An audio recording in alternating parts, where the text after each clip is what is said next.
खुलुमबाय बयनिसिमबो नोंथांमोननि थाखाय माखासे खौरांफोर लानानै फैलायबाय आरो चेनेलाव गोदानब्ला अननानै चेनेलखौ साबस्क्राइब खालामनानै लादो बेल आइकनखौ एलाव होनानै ला जाहाथे नोंथांनाव सिगां नटिफिकेसन सहैग्रोयो दानिया खोनासंलांदो।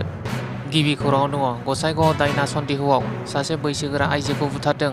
गसाइगाव महकुमानि सिरुगुट्टु बालिमारि गामियाव बे गिख्रंथाव जाथाया जादों। बुथारजानाय सुबुंखौ मथला मुर्मुनि बिसि 53 बोसोर बैसोनि बागारे हेम्ब्रम होनना मिथिनो मोन्दों। जाथायनि सोमोन्दै मिथिनो मोननाय बादिब्ला बिथांनि बिबथैनि फंबायानो बुथारदों होनना अजद होदों। बुथारग्रा दायनिगिरि सेंग्रानि सिनायथिखौ गामिनिनो थागिबि गणेश हेम्ब्रम होनना मिथिनाय जादों। बुथारग्रा दायनिगिरिया दायो खारखोमानानै दं। नैथि खौराङाव दङ बनरगावआव इउपिपिएल दोलोनि जयनिं हाबाफारि। फैगौ बिटिसि बिसायख'थिखौ नोजोर होनानै गुबुन गुबुन राजखान्थि दोलोफोरा गाव गावनि दोलोफोरखौ गोख्रों खालामनायनि थांखिजों बायदि बायदि हाबाफारि लाबोगासिनो थानाय बादिनो मैया इउपिपिएल दोलोनि जयनिं हाबाफारिया जानानै थाङो। क'क्राझार जिल्लानि सिङाव थानाय बनरगाव ब्लक कमिटि इउपिपिएलनि बानजायनायाव बनरगाव कमिउनिटि हलाव मोनसे जयनिं हाबाफारि लादों। बे जयनिं हाबाफारियाव सा 110 नि बांसिन लाइमोनफोरा इउपिपिएल दोलोआव जयेन जाफैयो।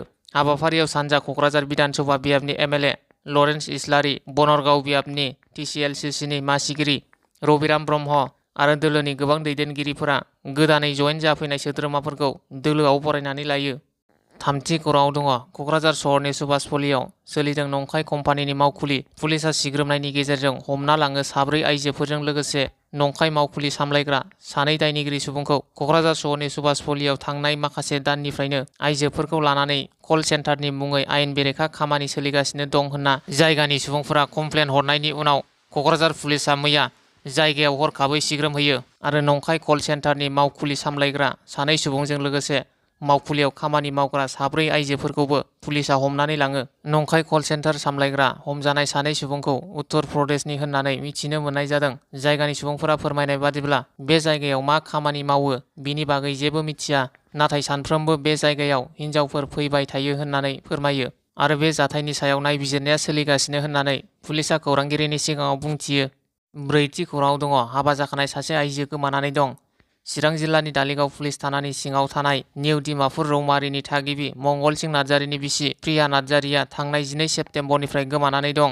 फिसाइया फोरमायनाय बादिब्ला थांनाय 12 सेप्तेम्बर खालि फुंनि 8 रिंगासो समाव देहा फाहामसालि फारसे लोमजानाय मानसि नायनो होनना न'निफ्राय ओंखारलांदोंमोन। नाथाय प्रिया नार्जारिया दिनैसिम न' फारसे गिदिंना फैफिनाखै। बिनिखायनो सोरबाफोर बहाबा नुसनबायोब्ला 7639331221 आरो गुबुन मोनसेबाव 7099499048 मबाइल नाम्बारनि गेजेरजों खौरां हरनो थाखाय न'खरनि सुबुङा खावलायहरदों। बाथि खौराङाव दङ गरेस्वरनि रामपुर खारिफारायाव सोमोनांथाव जाथाय सोमजिदों। जोथोबनि थाखाय फिसायजों लोगोसे न'खरनि बिहाव बिखुनजोनि सहायथावै मुगैथाव गाग्लोबनायनि अजद होदों बिसिया। गोरबोआव थानाय थासारियाव मुलि जाहोनानै गथ'खौ गाज्रि खालामनाय, दुखु सैनांनाय, जोथोब मोनैनि आइजोनि सायाव गाग्लोबनाय जाथाया तामुलपुर जिल्लानि गरेस्वरनि रामपुर खारिफारायाव जोथोब मोनैनि थाखाय फिसायनि न'खरा बिहामजोखौ गाज्रि रोखोमै सहायथावै गाग्लोबनाय अजद सिखारदों। अजद बादिब्ला थांनाय मार्च दानाव गरेस्वर खारिफारानि पंकज टेकाजों लोगोसे कामरुप जिल्लानि बालिकुसि भबेस टेकानि फिसाजो थरालि टेकाया जुलि जादोंमोन। नाथाय बरालि टेकाखौ फिसाय पंकज टेका, बिफा रबेन टेका, बिमा कमलाबाला टेका आरो फिसायनि बिब' रैथुमुनि टेकाया बरालि टेकाखौ नारसोमना बुनाय आरो सहायथावै खालामनाय, आइजोनो जेबो जानो होआलासिनो गाज्रियै अयथासार खालामदों। जोथोबनि थाखाय बरालि टेकाखौ सहायथावै गाज्रियै गाग्लोबनायनि जाहोनाव बिफानि न'खराव खारलांफिनो। फिसायनि न'खरा गोरबोआव थानाय थासारियाव मुलि जाहोनानै गथ'खौ गाज्रि खालामनायनि गोख्रों अजद होदों दुखुथिया आइजोआ। जाहोनाव थार बिजिरनाय नागिरनानै गरेस्वर पुलिस थानायाव आखाइ खबजोबफैदों। द'थि खौराङाव दङ बिजनीआव गुबुन आइजोजों मोजां मोनलायनायखौ अजद होनायनि थाखाय बिसि, फिसाज्ला आरो फिसाजोखौ गाग्लोबदों।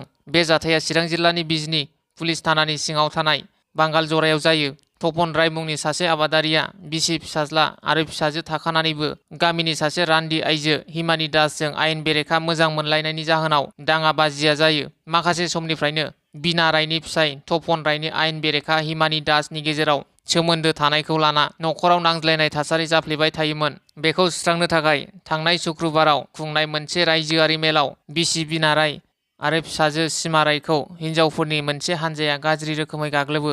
बे गाग्लोबनाय जाथायाव बीना रायआ गोब्राब जखम जानायनि उनाव थाबैनो देहा फाहामसालियाव लांनो गोनां जायो। बेनि उनाव जाथायनि सायाव बिजनी पुलिस थानायाव बिसिया एफआइआर होयो आरो देहा फाहामसालिनिफ्राय फैफिननाय समाव माखासे सुबुंफोरा फिन फिसाज्ला फातुल राय आरो बिनि लोगो गपाल रायखौ हरनि 10 रिंगासोआव गाग्लोबो। फिसाजो सिमा रायआ अजद होदोंमोन दि बिफा तुफान रायआबो गाग्लोबनायाव लोब्बा दंमोन। बे समाव बिजनी पुलिसआ जाथाय जायगायाव सौहैना थासारिखौ सामलायनायाव जाफुंसारो।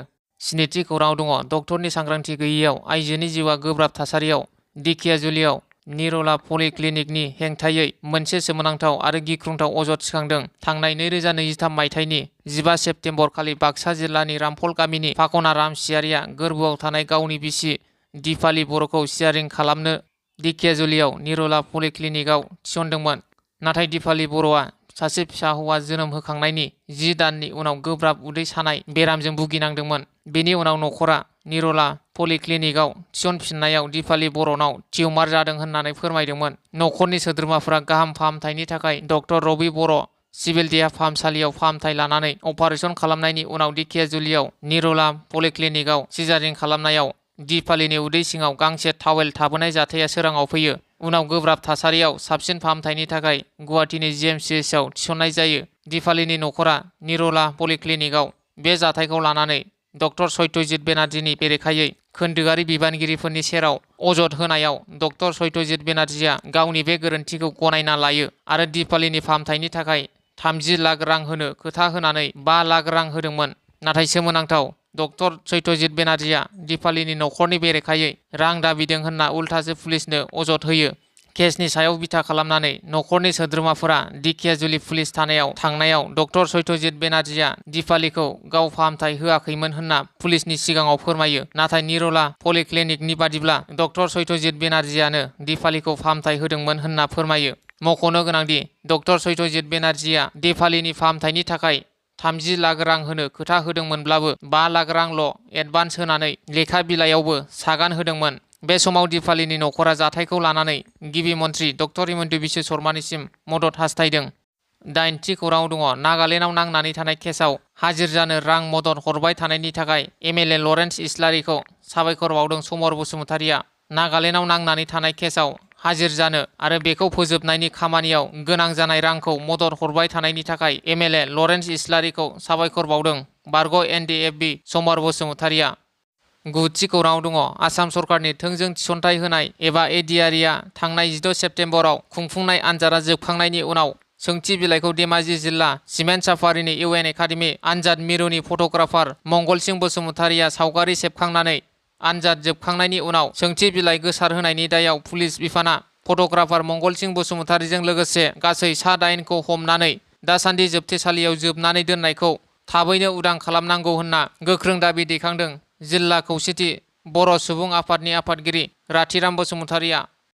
10थि खौराङाव दङ क'क्राझार बड'लेण्ड मुलुगसोलोंसालि दालाइसा दुलाराय बर' फरायसा आफादनि बानजायनायाव मैया 17थि बोसोरसालिया जथुमा आरो गोदान फरायसाफोरखौ बरायनाय हाबाफारि लादों। हाबाफारियाव गाहाय आलासि महरै दुलाराय बर' फरायसा आफादनि आफादगिरि दिपेन बर'आ बाहागो लायो आरो बेजों लोगोसे बड'लेण्ड मुलुगसोलोंसालिनि vice chancellor doctor Babulal Ahuja, Bodoland मुलुगसोलोंसालिनि रेजिस्ट्रार डक्टर सुबुं बसुमतारी, बड'लेण्ड मुलुगसोलोंसालिनि academic registrar doctor Manajul Basumatary, Kokrajhar जिल्ला दुलाराय बर' फरायसा आफादनि आफादगिरि कृपेश दैमारी आरो बड'लेण्ड मुलुगसोलोंसालिनि प्रफेसारफोर, फरायसाफोर आरो गुबुन गुबुन फरायसालिमाफोरनि फरायसाफोरा बाहागो लायो। 11थि खौराङाव दङ 2024-25 सम खोन्दोनि थाखाय आसाम अलिम्पिक एस'सिएशननि गोदान मावफुं आफादनि बिसायख'थियाव साबा बर' सोद्रोमाफोरा बिसायख'जायो। बिटिआरनिफ्राय फारियै क'क्राझार डिस्ट्रिक्ट स्पर्ट्स एस'सिएशननि आफादगिरि कबिरन्जन ब्रह्मआ लोगो आफादगिरि, तामुलपुरनिफ्राय आसाम ख'ख' एस'सिएशननि मावफुं आफादगिरि राजेन बर'आ लोगो नेहाथारि, उदालगुरि DSAनि आफादगिरि प्रनिल दैमारी आरो बाक्सा DSAनि गाहाय नेहाथारि पंकज राम बर' बिथांमोना एग्जिकिउटिभ काउन्सिल मेम्बाराव बिसायख'जायो। बिटिआरनि गाहाय खुंगिरि प्रमद बर'नि बिथोनजों आरो बड'लेण्ड स्पर्ट्स एस'सिएशननि आफादगिरि थामहिनबा 3 नं सानजा क'क्राझार बिधान सभा बियाबनि MLA लरेन्स इस्लारिनि हेफाजाबजों आसाम अलिम्पिक एस'सिएशनाव बिटिआरनिफ्राय 4 लोगोसे बिटिआरनि बायजोनिफ्राय रनजित बर'आ एग्जिकिउटिभ काउन्सिल मेम्बार महरै गासै साबा बर' सुबुंफोरा बिसायख'जायो। बिनिनो लोगो आफादगिरि महरै सायख'जानाय कबिरन्जन ब्रह्मजों लोगोसे बड'लेण्ड स्पर्ट्स एस'सिएशननि आफादगिरि लरेन्स इस्लारि बिथांमोनखौ KDSAआ क'क्राझार रेलवे स्टेशनाव बरायदों।